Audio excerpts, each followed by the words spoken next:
We no afraid, we no see no one where we afraid of. We no afraid, we no see no one where we afraid of. Yeah, this is Everton Blender, and it's all about the young police from Jamaica. Seeing Young Police Channel. Big up yourself, Everton Blender said that. We no afraid, we no see no one where we afraid of. Blessed love, Rastafari. Yes, welcome to the Jamaica Young Police Channel. To our loyal viewers and subscribers, at the channel we are a group of law-abiding citizens who believe in the rule of law and respect the rights of every citizen, but not the ones who do not subscribe to such behavior. We do believe in and support preemptive strikes because it saves lives. That is a logical conclusion because preemptive strikes save lives and prevent the further loss of lives. We are all about saving lives on this channel. We at this channel aid criminals, their financiers, their supporters, enablers, and the likes with a passion, and we do not want them over here. Yes, let us repeat ourselves. We do not want any criminal supporters over here. Please, we do not want your views, your subscriptions, your likes, or your comments. Please go elsewhere where the red carpet is waiting for you. Over here, we want you, the criminal supporters, enablers, financiers, and all the likes, to go to prison or madness.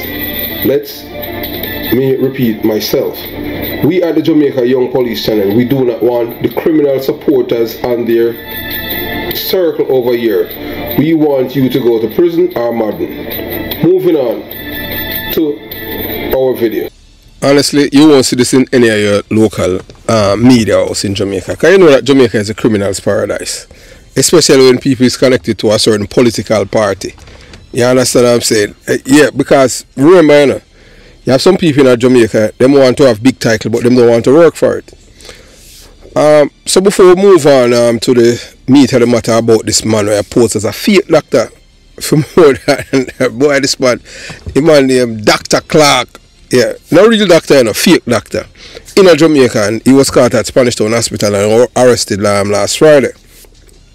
So before we move on to the topic, you know, the fake doctor in Jamaica, we wanted to remind you that yeah, we have a man who's wanted, a criminal. Yeah, man. How you mean? He's not convicted for a crime. A criminal is on the run. He claims he's a bad man or a murderer or a top shotter, but yet he's running from the law. So we are just asking you, the decent, honest, hard-working Jamaican in Jamaica and the diaspora, to help us. Yeah, man, help us to locate this man and inform him, tell the police what you know, where he is, and report him so that he can be extradited, arrested and extradited to the United States of America, or you know, go to the departure lounge. We prefer the departure lounge, at least that would be justice for Javon Jamison, O.C. Blinger's family member. Yeah, because him kill the youth for no reason, just because him feel like he's in Jamaica where murderers, you know, children rewarded for their crimes. As you can see right there, you're looking at two PMP LGBTQ plus criminal organization. One is a member of parliament and the other is a prospective member of parliament. So he knows that Javon Pinot know that in Jamaica, once you commit crime, you will get elevated in a PMP LGBTQ plus criminal organization. So you're looking at right there to your left, you see Angela Brownberg. She's a member of parliament in the late 70s, early right up to 1993. Her father, Anthony Brown, was the most wanted man in Jamaica. Yes, Tony Brown, and now she's a member of parliament. I don't know where in the world where you have people whose parents are criminals, lawbreakers, become lawmakers. Only in the criminal's paradise, Jamaica. So Jamaica needs some quick supervision. So now, fast forward now, this is the daughter of Danai Williams. Yes, Danishka Williams. Now she's supposed to represent the PMP LGBTQ plus criminal organization in St. Ann. Do you know how many family this man have torn apart, destroyed, yet even involved in the killing of Judge Derek Yu? I'm not saying no allege, because if Daniel Williams can sue me, he would have shocked when he sue me, when he hear what me say about his involvement. I'm not talking about from a second hand, I'm talking about from first hand account. Yes, I'm with a shock. That's why I'm not deal with them man them thing there. People in my family know why me not deal with them man, even when me a police. I wasn't the licky police, because I know about him before me a police. Because I have family in East Kingston. And people who used to be around him and me know a whole heap of things about him. So moving forward now. So we are talking about why this man, hey, why Jamaica is a real place still doing, whether or not you want to believe it, you know. May I tell you, yeah, imagine you have this man now in a Jamaica. This man, you know, practice law. No, well, hey, look here. The Jamaica a place is not a real place. You have a man who did all fake police, 8 years at St. James. Oh, boy, may I tell you, it's like, you know, no check and balance. So we have a fake doctor, we have a fake Jamaican. Oh, that's how we reach all the point there. We're such a corrupt set of individuals. So you can't even trust the certification out of Jamaica when you have people pretend to be doctor and they're not. Jamaica, the next 6 series that can't be real. So ladies and gentlemen of the world, we'll show you a video of a man, a man who's a fake doctor, you know. This is a 2011, you know, the man up on TV, you know, say I'm a doctor, you know, and police, and nobody in the medical community can say, wait, but me don't know the guy, yeah. I report him to the police and them thing there, and the man end up there work at Spanish Town Hospital where I practice medicine. I treat all patient in a Jamaica. Hey, Jamaica is not a real place, may I tell you. So ladies and gentlemen of the world, pack your bags, because we are heading to Jamaica, a place so outrageous it could only exist in the fever dream of a Netflix screenwriter. You think you have seen it all? Plot twist. And this island make Breaking Bad look like a daytime soap opera. Buckle up, because today's episode is a wild ride featuring Dr. Andrew Clark, or should we say Dr. Clark, who was recently arrested for pulling off one of the most audacious frauds you'll ever hear about. Picture this. It's a sunny day on the beautiful island of Jamaica. There's an accident scene, a little chaos, people scrambling, and who step in like a hero out of an Hollywood blockbuster. A man confidently identify himself as Dr. Clark, stethoscoping on, cool as cucumber. He probably shouted, "Stand back, I'm a doctor," before attempting to help the injured. You're going to see the video. But here is the kicker. Dr. Clark has been operating as a medical doctor before 2011 without ever setting foot in a medical school. Yes, you heard me. This man couldn't even prescribe aspirin legally. Yet he has been out there working, diagnosing, treating, and probably writing medical notes with the swagger of a Caesar Gray's anatomy cast member. Now, let's take a step back and break this down. Where else in the world could someone create a fake document, whip up a fake medical degree, and successfully masquerade as a doctor for over a decade? Not in America, not in Europe, not even in Wakanda, but in Jamaica. Oh yes, it's par for the course. This is a country where the line between reality and fiction is so blurred that you have expected the Minister of Health to step in and say, "No worries, man, he learned on YouTube, give him a blind." Yeah. So I thought the PMP they must say, him learn from YouTube, man, give him a blind. So Dr. Clark, who is now facing 5 counts of fraud, obtaining money by false pretenses, and impersonated a medical professional, didn't just stop at faking a degree. He operated with such confidence and audacity that you almost have to admire him. This man didn't just wake up one day and say, "I think I'll be a doctor." No. He doubled down. For 13 years, he managed to fool hospitals, clinics, patients, and perhaps most shockingly of all, Jamaican bureaucracy. Honestly, the last one deserves an award. But let's pause and ask ourselves, how in the name of Bob Marley's ghost did this happen? In many places, being a doctor requires years of rigorous study, exam, and clinical rotations. In Jamaica, apparently, all you need is a printer and a laminator and a good poker face. It's like someone said, why bother with med school when you can just Photoshop a diploma? Imagine the patients. They probably left his office thinking, what a great doctor. He even gave me free mango on the way out. Meanwhile, Dr. Clark was Googling symptoms under the table and prescribing coconut water as a cure. All. Did someone come in with a broken leg? Rub some rum on it and call me in the morning. Stomach pain? Eat some ackee and saltfish, you'll be fine. The real question is, how did nobody catch on sooner? Jamaica must be the only place where people would rather ask if you know Usain Bolt than if you have a legitimate medical license. And the accident scene? That was the ultimate plot twist. Imagine being in an emergency, blood pouring from the head and forehead, and a man who's about to save you turns out to be the Jamaica Dr. Phil. All talk, no qualifications. But that's Jamaica for you. Folks, it's not a country. It's a Netflix series with ultimate and unlimited seasons, unpredictable plots, and cast of characters so bizarre you would swear they were scripted. Whether it's politicians doubling as criminal mastermind, dons hosting communities barbecues, or doctors moonlighting as Google search enthusiasts, this island keep delivering the kind of drama that makes the rest of the world look boring. So to answer the question, where else in the world could someone create fake documents and operate as a doctor? The answer is nowhere. Jamaica is not a real place. It's a parallel universe where anything can happen, and usually does. If Netflix isn't already filming a series about this, they are missing out. And Dr. Clark, well, his medical career may be over, but something tells me he is the star of season 2. So we have a fake doctor and we have a fake Jamaican in a Jamaica.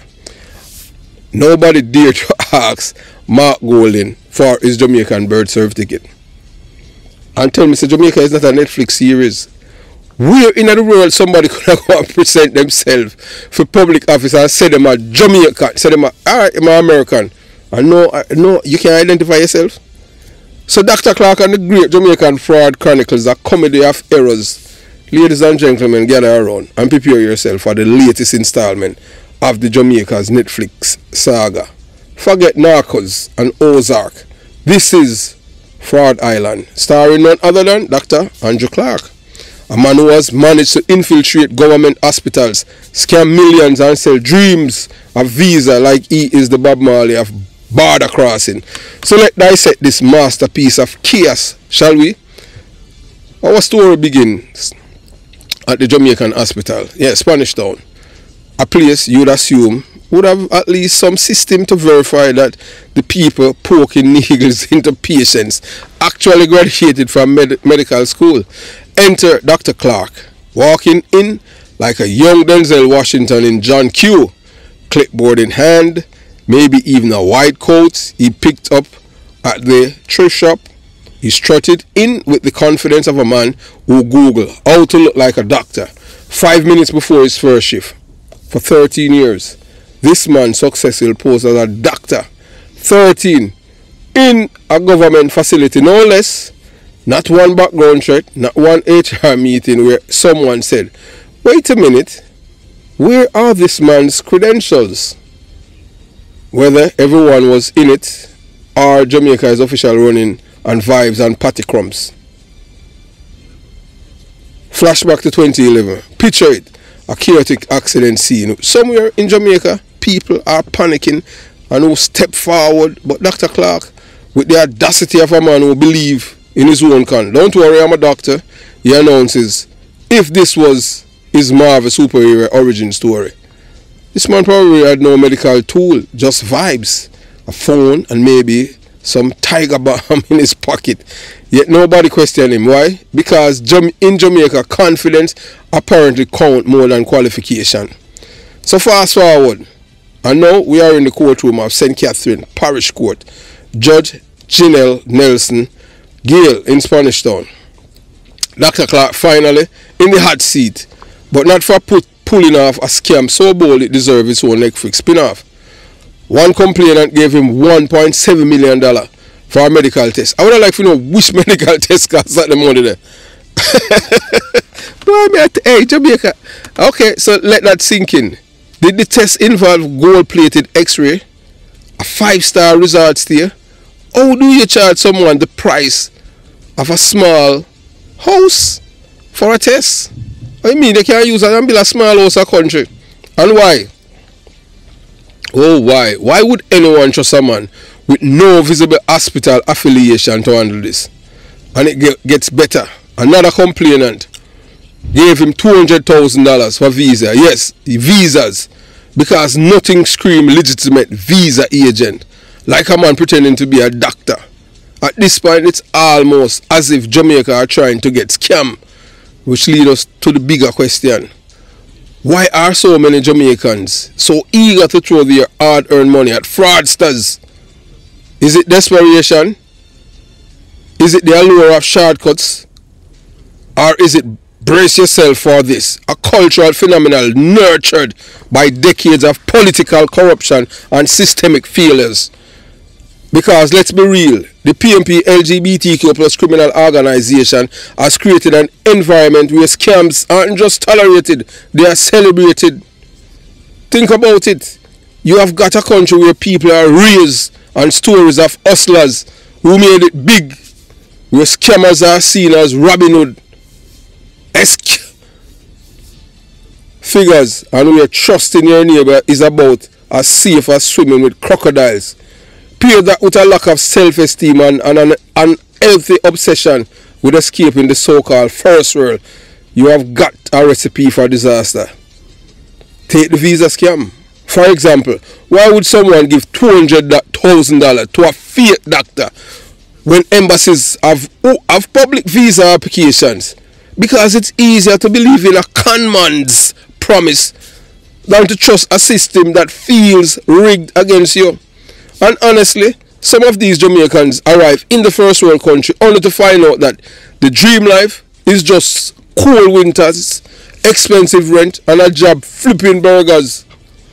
Speaking of fakes, let's take a brief intermission to talk about Mark Golden, a man who according to yours truly is a fake as Dr. Clark medical license. Just like Clark, Golden represents everything that gone wrong in Jamaica. Here is a man who, I claim, a Jamaican passport illegally and now lead a party I have dubbed the PMP LGBTQ plus criminal organization. It's like Jamaica isn't even trying to hide the fact that it's a Netflix special at this point. So what do we do from here? Do Jamaicans wake up and realize that giving millions to a fraudster is not the way forward? Do we start valuing honesty and integrity over fast money and fake promises? Or do we continue to live in this absurd reality where a man can pose as a doctor for 13 years, scam millions and still become a household name? One thing is for sure, Jamaica is not a real place. No, Jamaica is not it's a beautiful, chaotic, mind-boggling, endlessly entertaining soap opera where the plot twists are better than anything Hollywood could ever dream up. Dr. Clark may have been exposed, but don't worry. There's always another conman waiting in the wings for his moment in the spotlight. Stay tuned for the next episode of Fraud Island, Jamaica the criminal's paradise. You have a fraud, so now expose a fraud doctor and we have a fraud Jamaican. You can't make this up. This is Jamaica the criminal's paradise. Yeah, so as promised, we're going to show you the video of Dr. Clark. Yeah, man, the fake man, you know, the fake doctor where I practice medicine in Jamaica for over 13 years. We are showing you him. This is the man at an accident scene in 2011, you know. So you watch, you listen, and you decide. For sure, you say Jamaica is a criminal's paradise. Along the Spanish Town bypass in the vicinity of the Jose Marti roundabout resulted in the hospitalization of 3 males. Just say no, the JUTC bus come down. and this one coming up the direction and he send up on the wrong side overtaking, you know. So JUCC man take away in driver side from him and he clap in the other side. So that's how the accident happened. Was injured in the accident, which occurred at approximately 2 p.m. Dr. Clark described the injuries of one of the occupants of the minibus, who was pinned to his seat when he arrived. I came on the scene and I've noticed one person that was inside the vehicle. I came on late. He had a severe laceration and apparently a broken leg. He's bleeding furiously, but I think he should be okay. The other males who were traveling inside the minibus were rushed to hospital prior to Dr. Clark's and the fire brigade's arrival in the first vehicle that became available. We put the next two in our hearse because our hearse is nearby, so we put them in the hearse. So the hearse carry the next two gone. So they look unconscious still. Yeah, but the one here are moving everything. Yes, you saw yes, boy, you know, it's because me labor, right? And you know, I'm eat PMP. Yeah, me eat PMP because I'm a hustler and them thing there. Me can't hustle. So if you are, you know, first quick a public service and all, if you are out there thinking you can buy a visa for a man on the corner, stop it right now. No embassy in the world is outsourcing visa service to Dr. Clark and Associates. If you fall for that scam in this day and age, you are going to end up in some big dodo, possibly sitting in the same courtroom as Dr. Clark, wondering where it all went wrong. Jamaica people, if you stop buying all this scamming and dishonest behavior, that's how we are killing people. At the PMP LGBT plus criminal organization, impart the 2 years of people, you know. How you mean? May I tell you that for a fact? We don't believe in nothing we come on to law and order. We believe in everything for dishonesty. Them imparted to we. I am from the belly of the beast, so may I tell you. Buying visa outside of the embassy is like buying a parachute from a guy who says, trust me, I stitch it myself. It's not going to end well. And the only thing that you are guaranteed is a hard fall, or in the case, deportation and embarrassment. We need to stop it, man. This man is the epitome of what is wrong with Jamaica. Everything. Dishonesty at its best. And we elevate people in a political landscape who are dishonest. We have a man who is not a Jamaican, Mark Golding, in our own country, say I'm a Jamaican, and Jamaican people still hug him up. So that's how dishonest as a people. And at them give him the PMP the popular vote in our last local government election. Only God can save you on the decent and honest people. Have yourself a beautiful day. Jamaica, Young Police Channel out.